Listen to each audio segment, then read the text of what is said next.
alaykum. Juda ham xursand bo'ldim. Hit paradda g'olib bo'lganim uchun.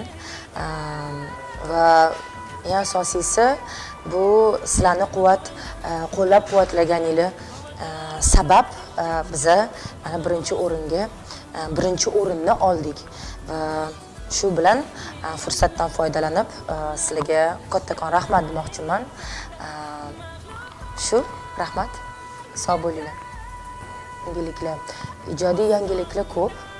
Birinchidan mana bugungi kunda yana tayyorgarchilik ko'ryapmiz konsertga va yangi ashulamga yonar degan ashulamga klip suratga olamiz. 14 aprelda xudo xolasa Xitoyga ketamiz, Shanxay shahriga. O'sha yerda ham bir ikkita yangi ijodlar qilib qaytamiz va yangi ashulalar yozamiz, yangi albom taqdim etamiz. Xudo xolasa muxlislarimga shu juda ham ko'p yangilik kutinglar sizdan.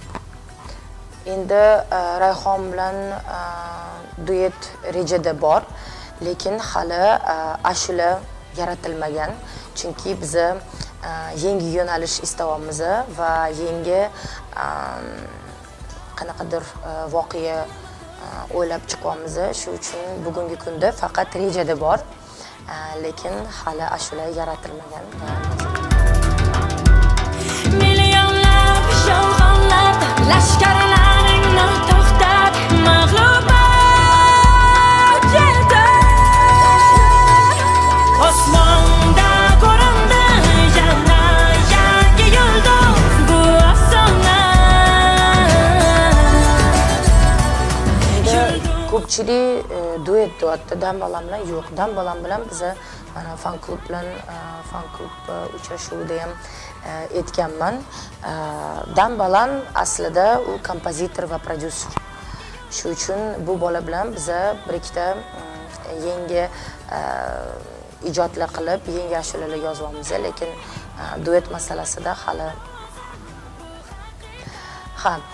bilasizmi, men faqat Eldor Qayumov bilan ishlayardim bugungi kungacha, lekin bugungi kundan boshlab biz yangi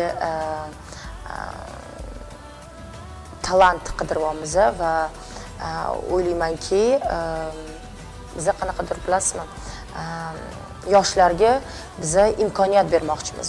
O'zini ko'rsatish uchun juda ham ko'p talant bor, lekin ularda imkoniyat yo'q.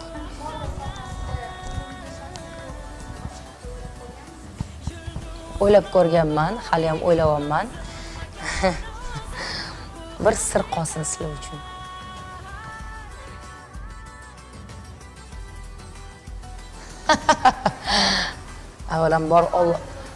Avvalambor Allohimdan va qanaqa